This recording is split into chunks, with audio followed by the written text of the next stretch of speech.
Radio Católica. Radio Católica. Unidos por Cristo y María. Unidos por Cristo y María.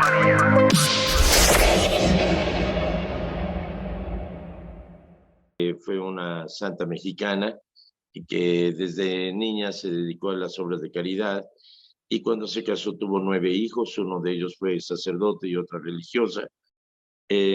Cuando murió su esposo, ella tuvo que hacerse cargo de la educación de los hijos, pero también tenía una espiritualidad que le llevó a formar varias instituciones, entre ellas los misioneros del Espíritu Santo, dos compañías de religiosas, llevó una vida de santidad. Finalmente fue beatificada en el 2019. Pero estamos celebrando a un par de hermanos españoles, allá de La Rioja, gallegos, de la Galicia. Estamos hablando del año 350 más o menos. No se sabe mucho de ellos debido a que Diocleciano mandó incendiar todas las actas y documentos que hablaban de los mártires para no hacer propaganda en favor de los mártires.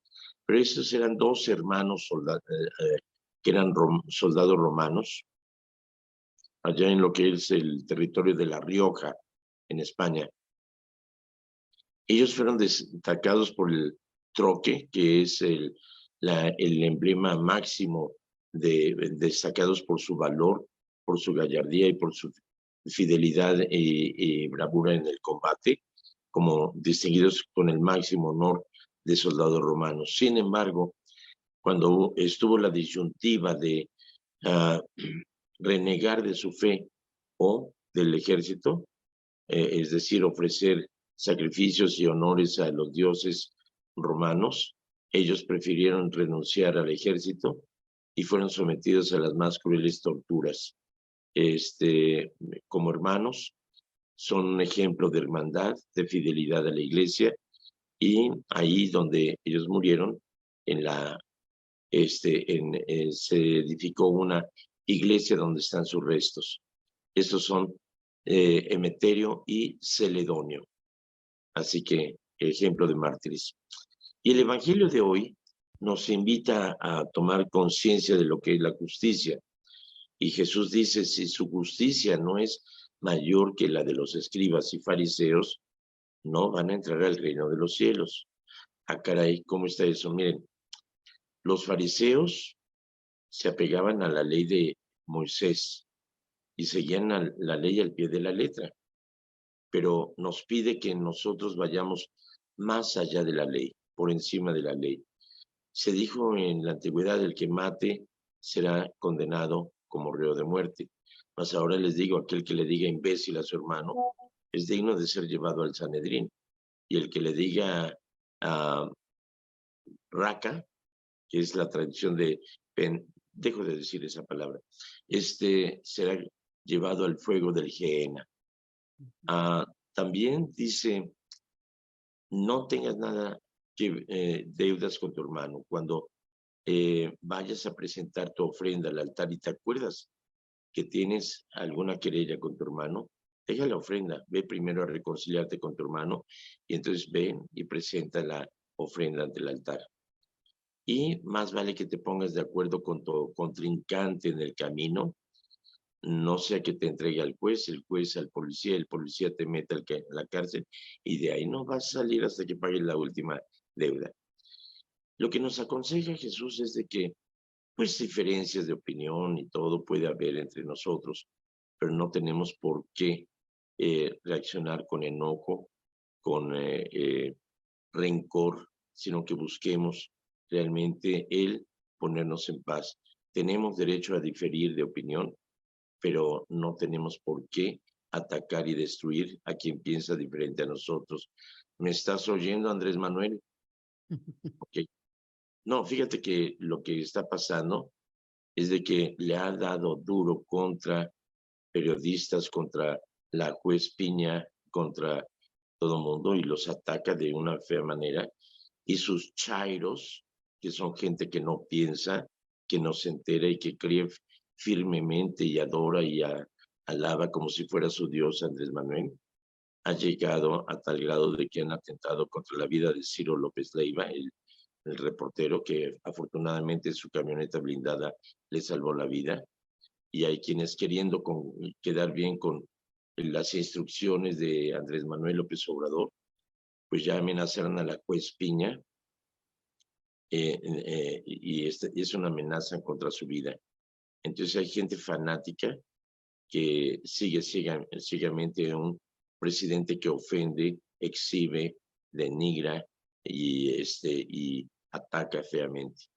Entonces la situación está muy difícil en México, pero nosotros tenemos que reconocer que somos hermanos y ahí no hay división de Morena, PRI, PRD, PAN, sino que somos mexicanos y el día de Nuestra Señora de Guadalupe se manifiesta esa hermandad donde no hay distinción de partido político o preferencias futbolísticas, nada. Somos unidos bajo el manto de María Santísima, que ha estado presente con nosotros desde los inicios, desde la conquista, la independencia, la revolución, la persecución cristera, en todo momento. Así que tenemos que poner en manifiesto lo que Cristo nos dice. Creo que la marcha o la manifestación en el Zócalo de esa marea rosa manifestó la hermandad y el cariño que hay quienes finalmente salieron a la calle libremente, sin ser acarreados, voluntariamente, a manifestar de que prefieren la democracia en México y que la defienden. Y hubo un ambiente de hermandad, de apoyo mutuo. Me dieron testimonio algunos amigos míos que subieron a un autobús que se requiere que haya una tarjeta. Pues inmediatamente un señor dijo, usen mi tarjeta y pasen. Entonces ya le dieron el dinero a él para que no se gastara la tarjeta. Y luego subió alguien más y no traía tarjeta y les dijo, súbanse, pero somos 6, no importa, vénganse. O sea, un espíritu de colaboración entre todos. Algo muy bonito. Eso es lo que es el México que yo recuerdo. Ese es nuestro México. Lo que está pasando en El Salvador, que el presidente de El Salvador está siendo criticado por las comisiones de derechos humanos, porque ha creado una megacárcel donde ha puesto a 20,000 miembros de la Mara Salvatrucha y ha reducido en un año de cientos de miles de asesinatos a solamente 3 en un año. Entonces, la gente de El Salvador lo apoya, es el presidente con mayor aceptación a nivel mundial, 83% de aprobación. Qué bonito. Pero cuando le reclaman acerca de los derechos humanos, dice, ellos violaron los derechos humanos de gente inocente. No me vengan con que estamos violando sus derechos. Entonces, sí es una mano dura, pero qué bueno que ha acabado con la delincuencia y con el crimen allá en El Salvador. El Salvador que ha sido azotado por guerras, persecuciones, malos gobiernos, corrupción y demás. Bendito sea Dios que ahorita El Salvador tiene un respiro. Bendito sea Dios. Ojalá que en lugar de abrazos no balazos hubiera un presidente como en El Salvador que no permitiera que se violen los derechos humanos de la gente inocente. Ojalá que México vuelva a estar en paz. ¿Ok? He dicho, voten por mí para presidente. Amén, aleluya. Bueno. Pero como que no está haciendo mucho provecho eso de los abrazos y no balazos, ¿verdad? Como que hay más balazos en vez de abrazos. Pues sí, lo que decía el padre jesuita que celebró el funeral de aquellos sacerdotes que fueron asesinados en Chihuahua, que dijo, señor presidente, ya no nos ajustan los abrazos para parar tantos balazos. Su política de abrazos no balazos no está funcionando. Él se prometió que lo más rápido posible se iba a capturar a quien se conoce como culpable de ese asesinato. Han pasado ya casi un año y no se ha obtenido ningún resultado. Así están las cosas.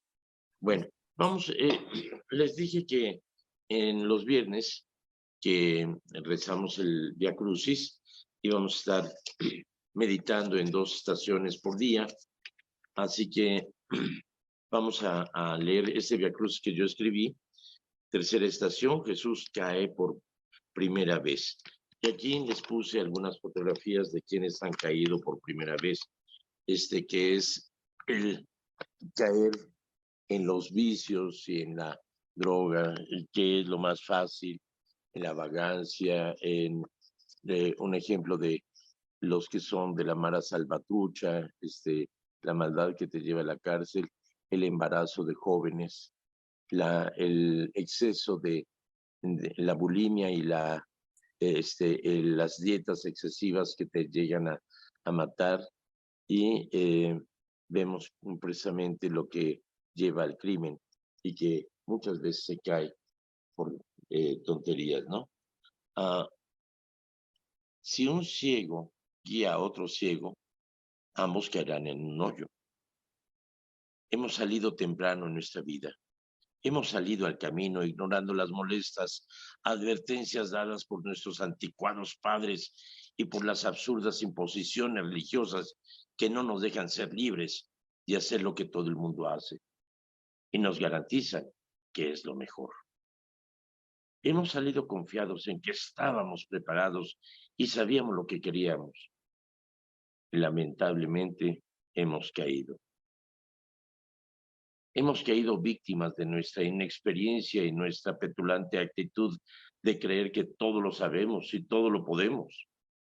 Hemos caído víctimas del alcohol y la droga, porque es la forma de entonarnos con los amigos más populares. Hemos caído víctimas de una sexualidad irresponsable que no le ha dado valor al verdadero compromiso de una relación de amor y nos ha llevado a la soledad, al embarazo no deseado, al crimen del aborto, a la enfermedad mortal, a considerar lo perverso como algo normal. Hemos caído víctimas de las modas que nos quitan el más básico sentido común, sentido del pudor y de la decencia. Hemos caído víctimas de la delincuencia y la violencia porque estúpidamente pensábamos que defendíamos el barrio o que éramos leales a una pandilla, creyendo que el crimen era la solución a nuestro vacío, nuestra soledad y nuestros problemas. Hemos caído, pero no queremos seguir en el suelo. Tú, Señor Jesús, nos has dado el ejemplo. Podemos levantarnos y podemos seguir. Hay más camino por avanzar. Hay esperanzas para corregir nuestra vida. Danos la fortaleza para levantarnos y el ánimo para seguir, convencidos de que tú nos acompañas y ayudas. La cuarta estación, Jesús se encuentra con su madre. Aquí puse un par de fotografías de cuando yo era niño, con mi mamá, y posteriormente ya cuando era sacerdote ahí con mi mamá. Hijo, ¿por qué nos has hecho esto? Tu padre y yo estábamos angustiados buscándote. Jesús respondió, ¿para qué me buscaban? ¿Acaso no sabían que tengo que hacerme cargo de las cosas de mi padre? ¿Quién habrá sentido más dolor? ¿Tu pobre madre, que ha dado su vida entera por ti desde el momento de tu encarnación y que veló por tu bienestar desde tu nacimiento hasta que te hiciste hombre? ¿O tú, que hubieras preferido que tu madre no viera cómo te maltratábamos y ofendíamos? ¿Quién sufre más? ¿El hijo que está muriendo en el hospital por una enfermedad incurable o herido por las balas de una pandilla o por la metralla enemiga? ¿La hija que es golpeada por el esposo abusivo o abandonada a su suerte como madre soltera o que ha sido violada? ¿El hijo que ha sido encarcelado? ¿El que ha sido víctima de la injusticia o del abuso? ¿O la madre que lo guarda todo en su corazón con lágrimas amargas e impotente para poner remedio al sufrimiento del fruto de su vientre? Ella, tu madre, es madre de verdad y como toda madre, con fuerza salida de no sé dónde, confronta todo con valor que solo una madre puede tener. Ella sabe que estás cumpliendo con tu trabajo y que aunque duele, te deja trabajar, te respeta y se siente orgullosa de ti, porque lo haces como un verdadero hombre. Finalmente su formación y sus desvelos dan fruto y se siente orgullosa de ti. María, Madre nuestra, auxilia a nuestras madres que sufren y enséñales a cumplir con valor y responsabilidad con sus deberes de madre, como tú lo has hecho. Que nuestras madres se sientan orgullosas porque lo que hacemos lo estamos haciendo bien. Bueno, hasta ahí estas dos estaciones del Vía Crucis, seguiremos cada semana. A ver, déjame ver, nos quedan segunda, tercera, cuarta, quinta, nos quedan 4 y nos quedan 14 estaciones, entonces 3 por 4, 12. Bueno, me voy a aventar una tercera estación, ¿ok? Para que nos ajuste. Quinta estación, Simón de Cirene ayuda a Jesús a llevar la cruz. Aquí puse varias imágenes que ilustran la situación. Este es un miembro de Caltrans. Se me ponchó una llanta en medio del puente de San Mateo y pese al tráfico todo él fue a mi rescate. Qué bonito. Una que está abogando por los derechos de los inmigrantes en una manifestación. Alguien que lleva y acompaña a un minusválido en silla de ruedas. Mi madre acompañando a Jairo en el hospital, que cuando lo operaron tuvo 14 operaciones de un jalón para quitarle un tumor de atrás de la nariz. Esto es en Jerusalén, en el Vía Crucis, en la Vía de la Cruz, alguien que le quita la cruz a uno para llevarla a él y alguien llevando la cruz. Bueno, Simón de Cirene ayuda a Jesús a llevar la cruz. En ese momento un tal Simón de Cirene, el padre de Alejandro y Rufo, volvía del campo y los soldados le obligaron a que llevara la cruz de Jesús. En la película La Pasión de Cristo de Mel Gibson, Simón de Cirene no solo carga con la cruz, sino con Cristo también, que apenas puede sostenerse de pie. Seguir a un Cristo sin cruz es imposible. Una cruz sin Cristo es muy pesada. Si aceptamos a Cristo, también aceptamos su cruz. En nuestra vida salen a nuestro encuentro muchos cirineos dispuestos a ayudarnos, aunque muchas veces le rechacemos porque hieren nuestro orgullo de autosuficiencia, pero las más de las veces salen a nuestro encuentro Cristos necesitados de cirineos, que les ayuden a llevar su pesada cruz, y la tentación en la que caemos es voltear hacia otro lado, hacernos los distraídos o de plano protestar al sentirnos forzados a hacerlo. Jesús agradeció la ayuda de ese hombre que volvía a casa cansado por su labor del campo. Quizá no fue el gesto gustoso de un amigo dispuesto a ayudar al amigo en desgracia, pero a fin de cuentas fue un alivio el contar con su ayuda. Concédeme, Señor, que no caiga en la tentación de hacerme el distraído cuando te encuentre necesitado de mi ayuda, que no proteste ni lo haga malhumorado, sino que siempre esté dispuesto a ayudarte con gusto cuando se me solicite aliviar a alguien agobiado por sus problemas, por su cansancio, por sus necesidades económicas o afectivas, que siempre acuda con gusto y sepa decir a sus órdenes, estoy para servirle. ¿Ok? Ya lo siguiente lo leeremos la próxima semana. ¿Ok? Gracias, padre. Las que te adornan, guapa. Oh, Oye, fíjate que leí que en el Vaticano, bueno, el Papa Francisco ha hecho muchas reformas muy interesantes.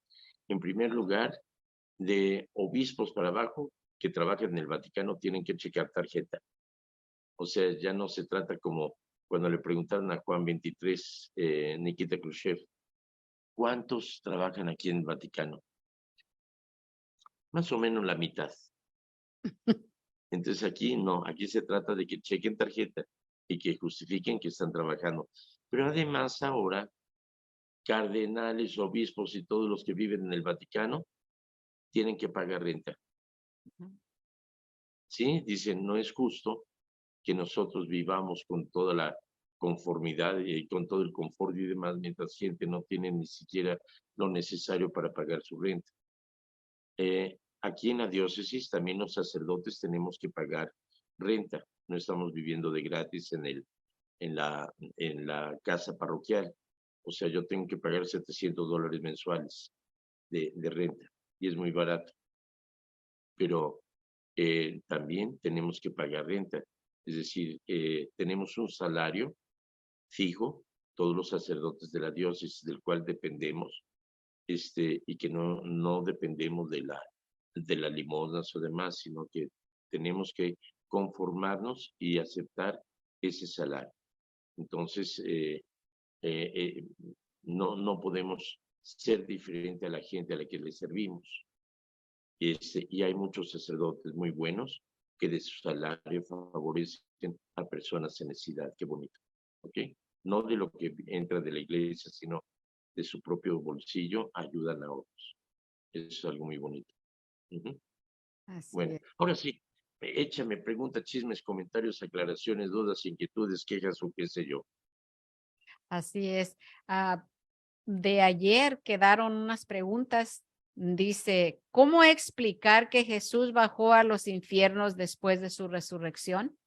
Bien, eso ya lo hemos explicado anteriormente, pero con mucho gusto lo volvemos a explicar. El concepto de infierno que tenemos es por influencia de otras culturas, pero lo más curioso es de que en todo el mundo siempre ha habido la concepción del Dios bueno y el malvado que busca destruir a la humanidad. Así lo vemos, por ejemplo, en la leyenda de los soles del Códice Martinicense, en el que narra la creación del universo en Teotihuacán y cómo surge la bondad de los dioses, y también Nicantecutli, que es el señor de los infiernos y que busca destruir a la humanidad y que destruyó a los padres de Quetzalcóatl, a Mixcoatl y a Chilmalma, y los hundió al Mitlán, y entonces Quetzalcóatl entra para rescatar los restos, y etcétera, ¿no? Pero vemos también que existe en la mitología griega también el dios del infierno, hermano de Zeus, y vemos también cómo en la cultura egipcia también, o sea, siempre en las diferentes culturas se concebió la idea de un dios bueno y un premio, ya sea el Olimpo, ya sea el Tlalocan, ya sea el paraíso, lo que sea, y se considera también el infierno. Entonces, en la cultura hebrea influida por las tradiciones egipcias, sirias y babilonias, también se concibe la idea del inframundo, del infierno. Pero hay varios niveles, como se le llama. Por ejemplo, el Hades, que es lo más profundo del infierno, donde, de acuerdo a la novela de Dante Alighieri, la Divina Comedia, el demonio está masticando como chicle a Judas, y es lo más profundo de los infiernos. Jesucristo utiliza un término para comparar el infierno, que es el basurero de la ciudad. En el basurero se está quemando constantemente para evitar podredumbre, ratas y peste. Entonces siempre se está quemando la basura. Se llama el Gehenna. Entonces dice aquel que le diga raca a su hermano, o sea, una palabra muy fea que no se las voy a traducir. Así que cuando te enojes con alguien, le dices raca, pero corres el riesgo de que te manden al basurero, que te manden al infierno, al Gehenna, donde es el lugar donde el fuego está siempre encendido y nunca se apaga. Entonces eso se llega a comparar con el infierno, el lugar donde siempre hay fuego. Y por otra parte está el Seol, que es el lugar donde los muertos moran, esperando la resurrección final. Es el sepulcro. También era costumbre de los judíos decir, se fue a dormir donde sus padres, o sea, el Seol. Entonces, en el credo antiguo dice, y descendió a los infiernos y resucitó y subió al cielo. Este descender a los infiernos significa descender al sepulcro, al Seol, y con su resurrección rompe el candado de la muerte que nos tenía esclavos, y la muerte ya no tiene más dominio sobre nosotros, porque Cristo la ha vencido, y con su resurrección estamos llamados también a resucitar con él. Esto es el sentido del descender al Seol, al sepulcro. ¿Okay? Gracias, Padre.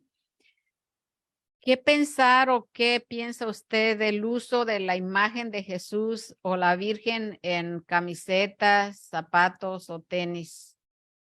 Bueno, depende de la intención con que se use. Mira, en mis tiempos yo llegué a usar playeras con el rostro de Jesús, con la sonrisa de Jesús, y muchos jóvenes usaban el eslogan de Cristo, Cristo y Pepsi lo máximo, ¿no? Y usaban la imagen de Jesús porque creían, porque lo amaban y porque presumían lo que ellos llevaban. En los congresos de jóvenes vemos a muchos jóvenes llevar playeras con el signo de Jesús, y puede, en lugar de llevar una calavera en la chamarra, mejor que bonito llevar el rostro de Jesús o de la Virgen de Guadalupe, ¿ok? Se lleva con respeto y con amor. Pero el usarlo, ya por ejemplo, los zapatos es realmente como que hay que tener sentido común, ¿verdad? El usar imágenes ofensivas o que se exponen a burla a Cristo, a María Santísima, realmente es ofensivo. Hay que tener un sentido común. Una cosa es llevar la bandera mexicana en una chamarra, que de hecho está prohibido, de acuerdo a la Constitución, usar la bandera de México como prenda de vestir. No se debe de hacer. Puede llevar los colores patrios, verde, blanco y rojo, pero no puede llevar la bandera con el águila o usar la bandera como una prenda de vestir. No, se respeta.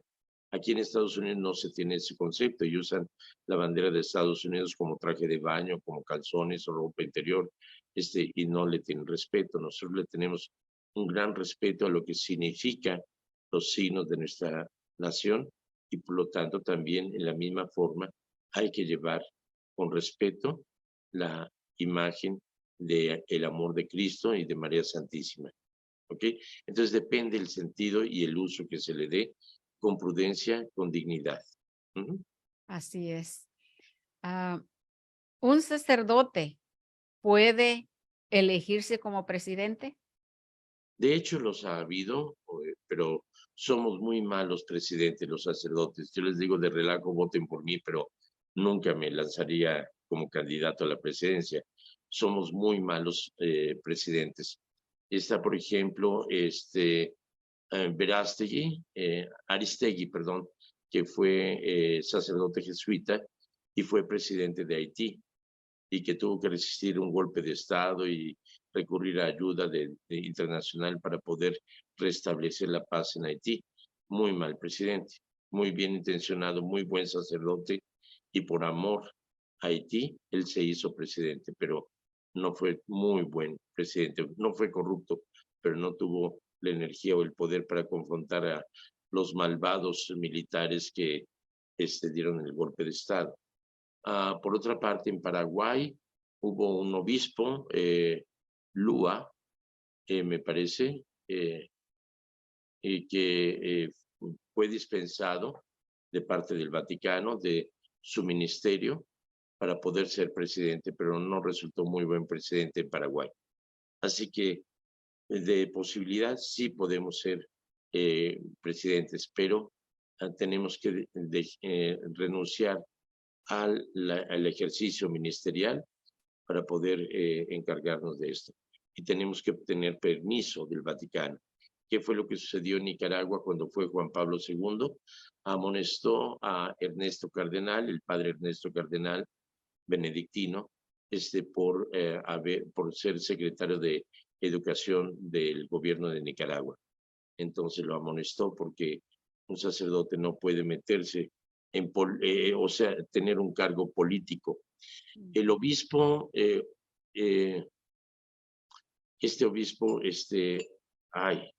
de Tlalnepantla, no, del Estado de México. Hablaba muy bien el inglés, él fue torero, y luego fue sacerdote. Decía que sus amigos le decían, a ti te encantan los trajes de luces, porque dejaste el traje de torero y ahora vistes elegante, vistes con el ornamento también dorado, ¿no? Sí.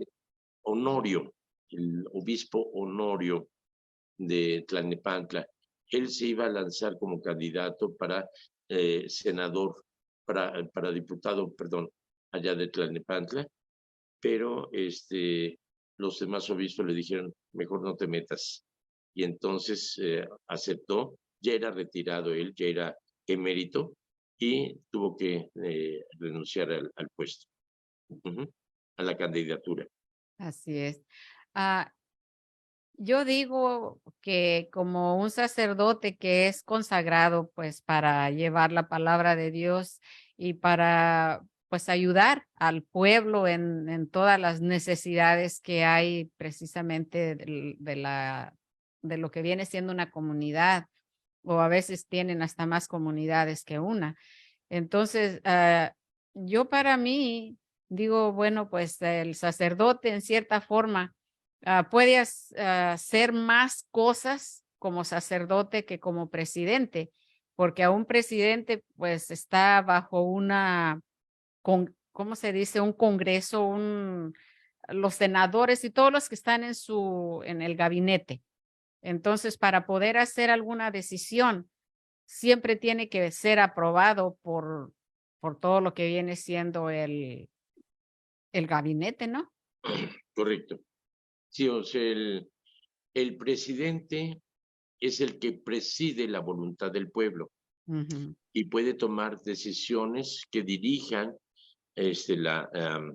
para el bienestar del pueblo. No se basta por sí mismo.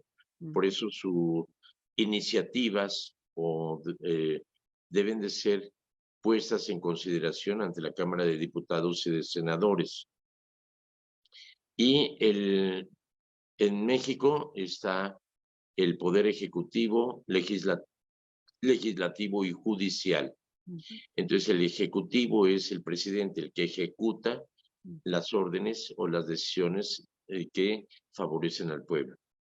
El Legislativo es el que busca legislar o busca aprobar leyes que favorecen al pueblo.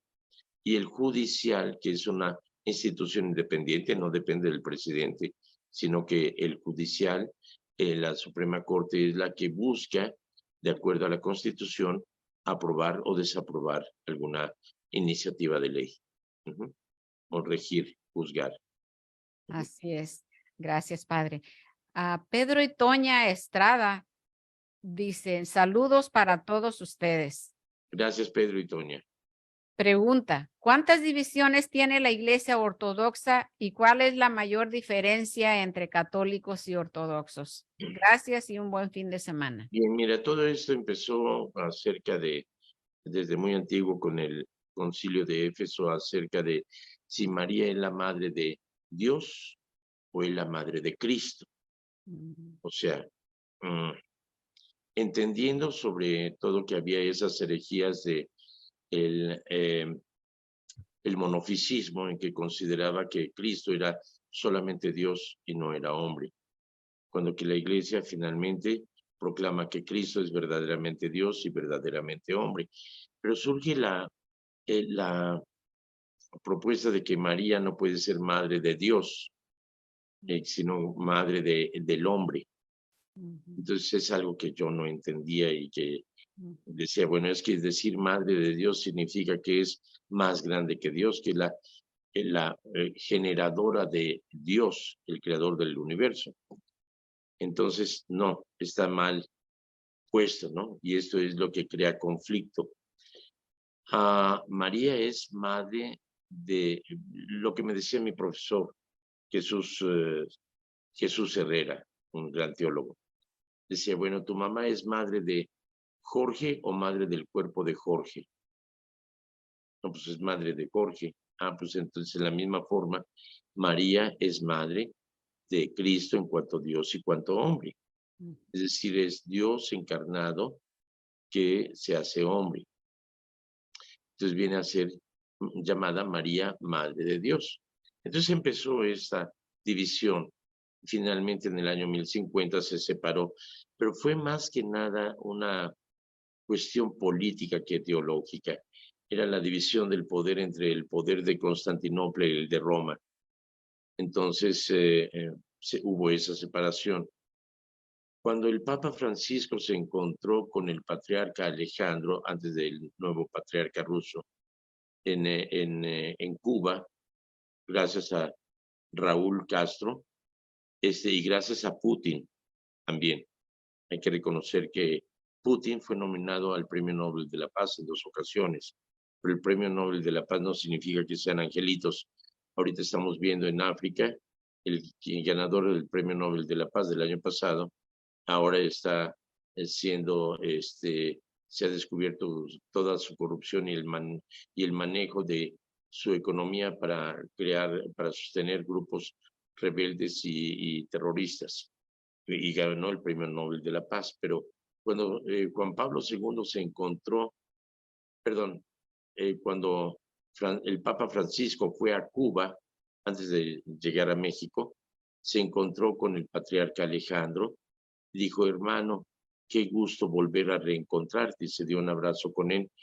Después de tantos años, o sea, desde 1050 hasta la fecha, era el primer encuentro que había entre el patriarca ortodoxo ruso y el jefe de la Iglesia Católica, el Papa.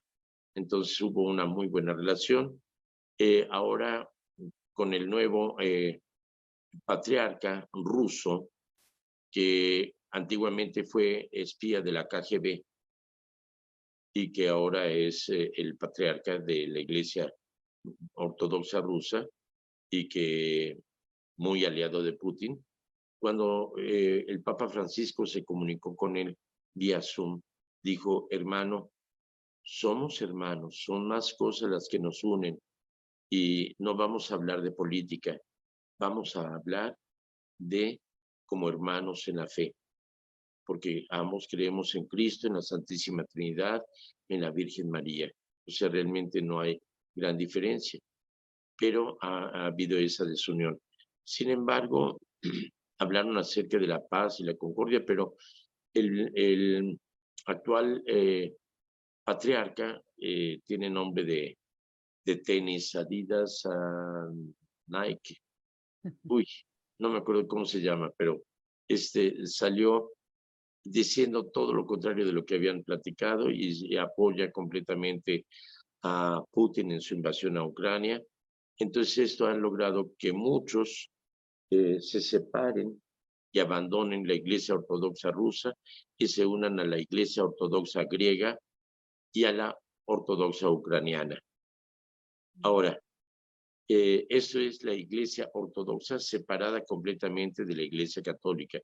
Sin embargo, no hay que confundir el rito oriental, que hay muchas denominaciones que son católicas, apostólicas, y que siguen al Papa. Entre ellos la Iglesia Católica Ucraniana, que tiene un rito ucraniano precisamente en idioma ruso y muchas de esas celebraciones, como la caldea, o sea, hay ucranianos, caldeos, sirios, la copta es ortodoxa, la copta no es católica, esa es de Egipto, es ortodoxa.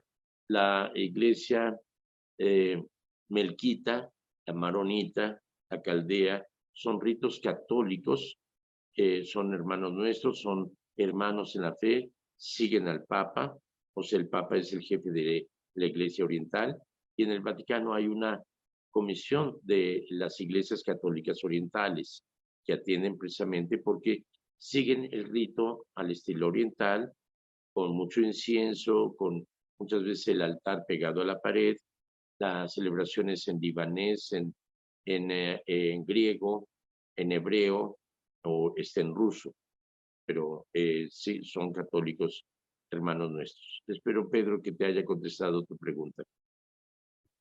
Gracias, Padre. Pues le mandamos un saludo a Sai Lara, que por ahí está él escuchando también. Es un compañero aquí de los ¿Cómo se llama? voluntarios de la radio. Sai.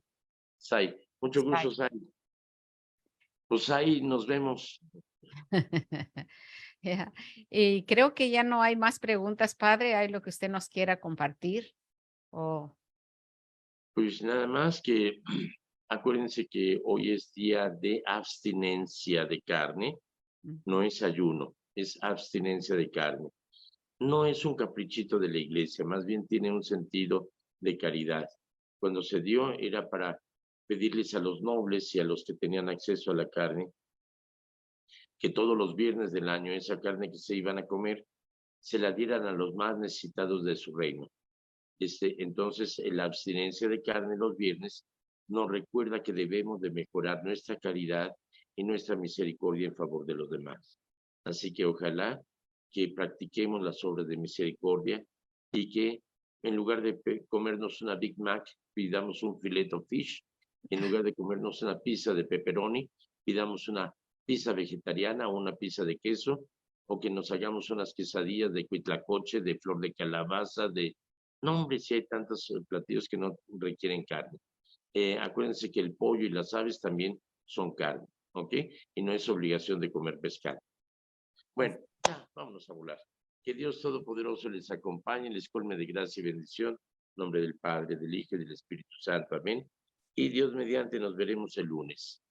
Gracias, Padre. Que tenga un muy bonito fin de semana. Que Dios lo acompañe siempre. Igualmente, que Dios se bendiga. Bye. Amén. Hasta luego, Padre. Radio Católica. Radio Católica. Unidos por Cristo y María. Unidos por Cristo y María.